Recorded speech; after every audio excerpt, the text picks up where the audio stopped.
Hi, welcome to our YouTube channel. ගොඩ කාලයකට පස්සේ තමයි vlog එකක් අරගෙන ආවේ. ගොඩ දෙනෙක් මේ වෙනකොට දන්නවයි මට vlogs කියන්න බැරි වුණේ කියලා. මම short video එකක් upload කරා. මොකද අපේ wedding එක නිසා තමයි මට vlogs කියන්න බැරි වුණේ. අපේ wedding එකත් එක්ක මට හිතුණා මුලින්ම ඕගොල්ලොත් එක්ක share කරගන්න ඕනේ අපි wedding cake හදපු vlog එක කියලා.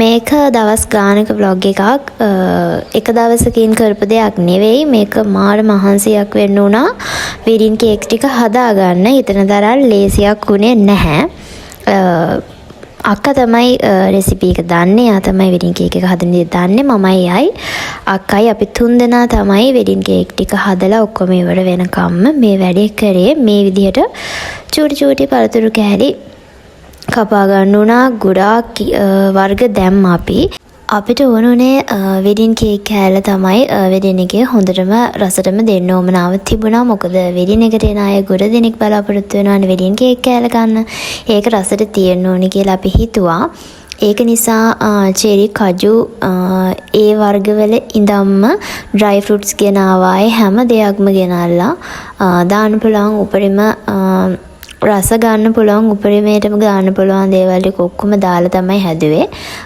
ටිකක් සාමාන්‍යයෙන් වැඩි වියදමකුත් ගියා මේ wedding cake කෑල්ලක් එක කෑල්ලක් හදාගන්න සාමාන්‍යයෙන් හදලා බලනකොට ටිකක් වැඩි වියදමකුත් ගියා අපිට. ඒ වුණාට ගෙදර හදපු නිසා අපිට සතුටුයි හොඳට wedding cake කෑල්ල හදාගන්න පුළුවන් වුණා පිරිසිදුව රසට.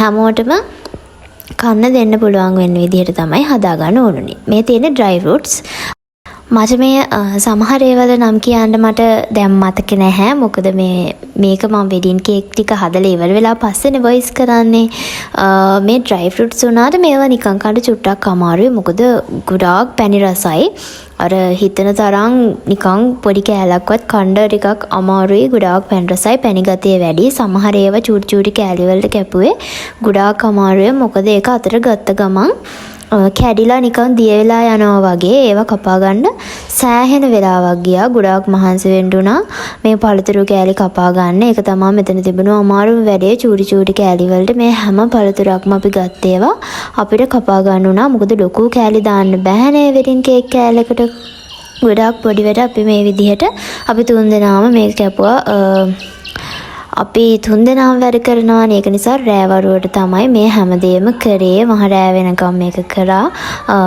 wedding එක ලඟ වෙනකම්ම මේ wedding cake කොතනේ වයවර ගොඩාක් තිබුණා මේ විදිහට තමයි කරේ මේ dry fruits හරිම ලස්සනයි මේ බලන්න හරිම fresh විදිහට හරිම ලස්සනට තියෙනවා මේ පළතුරු wedding cake කෑල්ලක් ගෙදර හදාගන්න හිතන් ඉන්න අයට මම කියන අර ඒක රස කරගන්න මේ වගේව චූටියට ගෙනල්ලා ගන්න මේව ගොඩ ගන්න නම් බෑ ගොඩක් ගණන් මේවා පොඩි ප්‍රමාණයක් වුණත් ගොඩක් ගණන් ඒ හින්දා සාමාන්‍ය ගානට ගෙනල්ලා cake කෑල්ල රස කරගන්න පුළුවන් අපි wedding cake කෑලි හැදුවා 400ක් විතර හැදුවා පළවෙනි දවසට 200 ගාණක් දෙවෙනි දවසට 200 ගාණක් ඒ විදිහට අපි 400ක් විතර වෙන්න වගේ හැදුවා 400ට වැඩිය මම හිතන්නේ හැදුවා මට හරියටම ගාණ මතක නෑ මෙන්න මේ තියෙන ෆෘට්ස් එක කපා ගන්න මාර අමාරුණා පේනවනේ මේක ටිකක් අර කපා ගන්න අමාරුයි පැණි ගතිය වැඩි ඒ වුණාට ඉතින් මේ විදිහට චූටියට අපි කැපුවා මෙතන හැම වීඩියෝ එකක්ම නැහැ මොකද මම චූටි වීඩියෝ ක්ලිප්ස් ටිකක් විතරයි ගත්තේ වීඩියෝ කරන්නත් අමාරුයි මොකද මේවල පැණි ගතිය වගේ තියෙන හින්දා එතකොට ආය ග්ලව්ස් එක ගලවලා ෆෝන් එක අල්ලන්න ඕනේ ඒකේ අපහසුතාව තියෙන නිසා චූටි වීඩියෝ කෑල්ල ටිකක් විතරයි මම ගත්තේ මට ඕනේ වෙඩින් එකේ මම කරන ඒ කියන්නේ මම plan කරපු හැම දෙයක්ම vlogs විදිහට වෙනම ගේන්න මේක තමයි මම ඕගොල්ලන්ට කියන පළවෙනිම vlog එක හැබැයි මම ඊට කලින් අප්ලෝඩ් කරන්න හිටියේ pre shoot එකේ vlog එක හැබැයි පොඩි හේතුවක් නිසා මට ඒක දානවද නැද්ද කියලා මම හිතනවා මම මේක ගොඩක් දුරට දායි මම ඒක ඔයගොල්ලොත් කියන්න දෙයක් තියෙන නිසා මම ඒක ෂෙයා කරගන්නවා. ඒක මම ඊළඟ vlog එකෙන් අරගෙන එන්නම්. ඒකේ විස්තර මම මේකේ මොකුත් කියන්නේ නැහැ. free shoot එකේ vlog එකේදීම මම හේතුව ඔක්කොම විස්තර කියන්නම්. එහෙනම් ඉතින් දැන් අර පළතුරු මම කිව්වනේ චූටියට අපි ඔක්කොම කපා ගත්තා කියලා. ඒ ටික ඔක්කොම මේ විදිහට කපාගෙන මේ විදිහට බාස්කට් එකකට දාලා අපි කපාගත්ත පළතුරු ඔක්කොම එකට කලවම් කරගන්න තමයි හදන්නේ. මේකටත් සෑහෙන ಜಾති ගොඩාක් දැම්මා. මොනවද කියලාවත් මට දැන් මතක නෑ. ඒ තරම් ගොඩක් මේකට දාලා මේක කලවම් කරගෙන මේක හොඳට වහලා තියන්න ඕනේ. දවස් දෙකක් තුනක් විතර තියන්න ඕනේ. ඒක තමයි දැන් මේ කරගන්න ගමන් ඉන්නේ. මේ දැතලං වීලා ලං වෙන්න ඕන මේ හින සැබවින්ම ඉටු වෙන්න ඕන මාගම සසරේම ළඟන්න ඕන හතේ පෙඳිලා එහෙම බැලුවාම මගේ දිහා එහෙම බැලුවාම මගේ දිහා එහෙම බැලුවාම මගේ දිහා හේ නිදිනේ නා මම මුලදී කවදාවත් හිතුවේ නැහැ වෙඩින් එකක් ගන්නවනේ. ඉතින් අපි දැන් මැරි කරනකොට හිතුවේ නැහැ කවදාවත් වෙඩින් කේක් ටික අපිටම හදාගන්න පුළුවන් වෙයි කියලා. ඇත්තටම මට ඒකට මාර සතුටුයි. අපේ වෙඩින් එකේ වෙඩින් කේක් අපිටම අපේ අතින්ම හදාගන්න පුළුවන් වෙච්ච එකට. හිතපු නැති දෙයක්. ටිකක් අමාරු වැඩක් වුණත් ඒකත් වෙනසක් නේ. ඉතින් අපෙම කරලා අපෙම වෙඩින් කේක් ටිකත් හදලා එතකොට කේක් ස්ට්‍රක්චර් එකත් හැදුවේ ගෙදරමයි. අපේ අක්කා එක හැදුවේ. ඒකේ නම් වීඩියෝස් මොකුත්ම අරගෙන නැහැ. මොකද අන්තිම දවස් ටික වෙනකොට මාර වැඩ ගොඩක් තිබුණේ. වීඩියෝස් ගොඩක් දේවල් මිස් වෙලා තියෙනවා. හැබැයි කමන්නේ මම ඒකේ ෆොටෝ එකක් හරි මම දාන්නම්. මේ විදිහට තමයි ඉතින් මේ ටික කලවම් කරගෙන මේක හදාගත්තේ. ඊට පස්සේ තව ස්ටෙප් ගොඩක් තියෙනවා. ඉස්සෙල්ලා මේ ටික කරාට පස්සේ තමයි මේක හදලා තිබ්බා. ඊට පස්සේ තමයි අනිත් ස්ටෙප් ටික කළේ.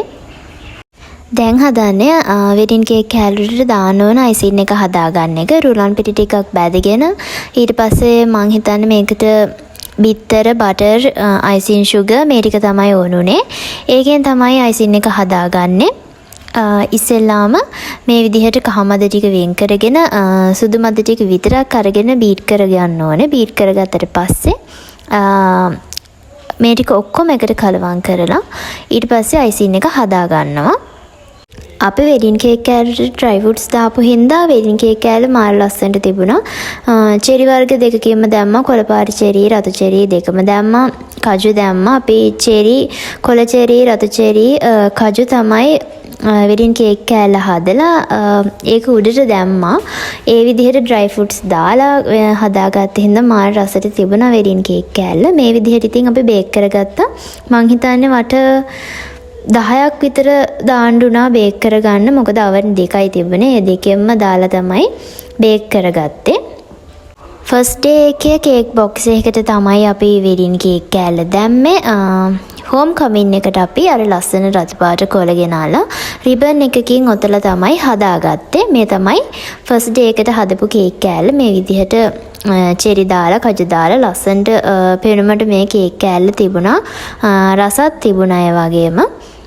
දැන් ඉතින් තියෙන්නේ මේ කොළවල තියලා ටක් ගාලා උතා ගන්න තමයි. හිතන තරම් ලේසි නෑ මේක. හෝම් කමින් එකේ ඒක උතා ගන්නකොට තමයි ගොඩාක්ම අමාරුනේ. මොකද කොළ 3ක් ඔතන්න තිබුණා. මේකේ නම් මේ කොළේ ඔතලා ඉවර වෙලා ඊට පස්සේ කේක් බොක්ස් එකට දාගන්න තමයි තිබුණේ.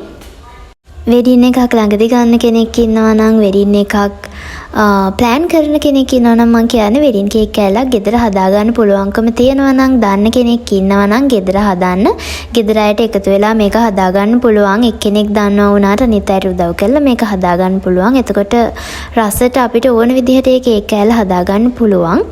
තමන් කැමති විදිහට ඒ දේ කරගන්න පුළුවන්. තමන් දන්නවා කොහොමද මේක හදාගත්තේ, රස කොහොමද, පෙනුම කොහොමද කියලා ඔක්කොම දන්න හින්දා දන්න කෙනෙක් ඉන්නවා නම් එහෙම කරලා බලන්න.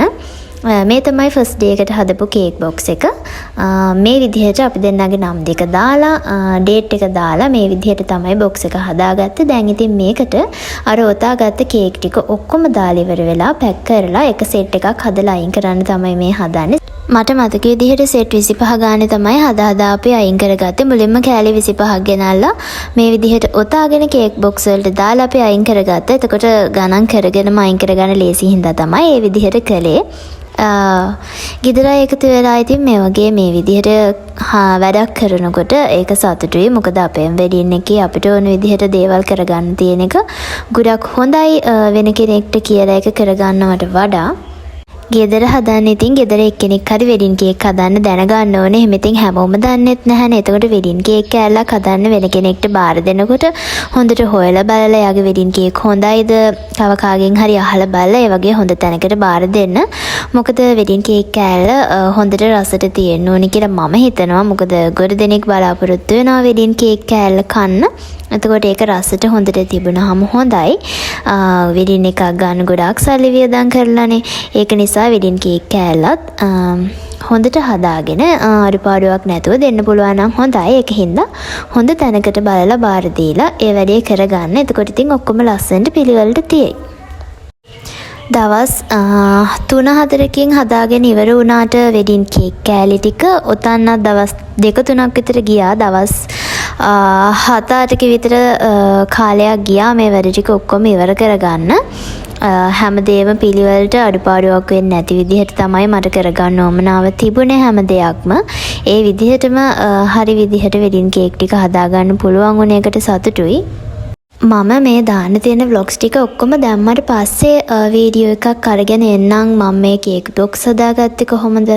එතකොට සැලූන් එක කොහෙන්ද? මම ඩ්‍රෙසින් එක කරගත්තේ කොහෙද? ඒ හැමදේම ගැන මම වෙනම vlog එකක් අරන් එන්න හිතන් ඉන්නවා විස්තරත් එක්කම. මොකද ඒ දේවල් කාගෙන්වත් අහලා කරගන්නවත් උදව්වක් ගන්න බැරි අය ගොඩක් ඉන්නවා. මටත් ඒ වගේ ප්‍රශ්න තිබුණා. ඒක හින්දා තමයි මම කරගත්ත විදිහවල් ඔක්කොම ඔයගොල්ලොත් එක්ක ෂෙයා කරගන්න හිතුවේ. වෙඩින් එකක් ගන්න කෙනෙක්ට උදව්වක් වෙයි කියලා හිතලා.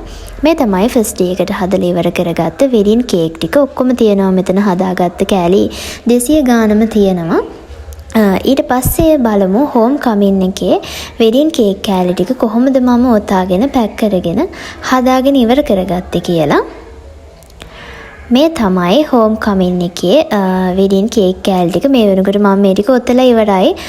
මුලදීම ඔතන වීඩියෝස් ගන්න මට බැරි වුණා. මොකද මං කෝ වැඩ ගුරක හිට වෙලා හිටියේ. වෙලාවකට ගමන් යන්න වෙනවා ආයෙනවා. ඊට පස්සේ තමයි ආයෙ මේ වැඩේ කරන්නේ.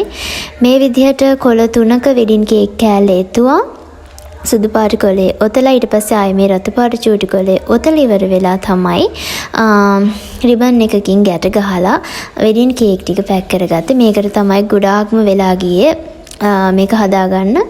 ඔතා ගන්න සෑහෙන වෙලාවක් ගියා. මොකද එච්චර කියන්නේ හුරු නෑනේ. පළවෙනි පාට තමයි මේ විදිහට වෙඩින් කේක් ඔතලා මේ විදිහට පැක් කරේ. ඒක නිසා තමයි ටිකක් වෙලා ගියේ. හෝම් කමින් එකටත් අපේ වෙඩින් කේක් කෑලි 200 ගානක් හැදුවා. ඒ 200 ගාන මේ විදිහට ඔතනවා කියන්නේ මාරම වෙලාවක් යන සෑහෙන්න අමාරු දෙයක්. මොකද අපේ 3 දෙනා විතරනේ මේ වැඩේ කරන්නත් හිටියේ. ඒක නිසා තමයි චුට්ටක් වෙලා ගියේ. එහෙනම් ඉතින් මේක තමයි වෙඩින් vlog 1. මේ විදිහට වෙඩින් කේක් හදන vlog එක ඉවර වෙනවා. මේ විදිහට මම හෝම් කමින් එකේ ටිකක් පැක් කරගත්තා. ඔක්කොම ටික පැක් කරගත්තට පස්සෙත් මම පෙන්නන්නම්. ඊට පස්සේ මම ගොඩක් දුරට අරගෙන හිතාගෙන ප්‍රී ෂූට් එකේ vlog එක බලමු. ඒක මොන විදිහට අරගෙයිද දන්නේ නැහැ. ඉක්මනට අරගෙන එන්නම්. එහෙනම් ඉතින් මේ vlog එක මෙතනින් එන් කරනවා. ඉස්සරහට තව ලස්සන vlogs ගොඩාක් අරගෙන එන්න තියෙනවා. අනිවාර්යයෙන්ම බලන්න කියලාත් මතක් කරන ගමන් මම මෙතනින් vlog එක එන්ඩ් කරනවා. bye.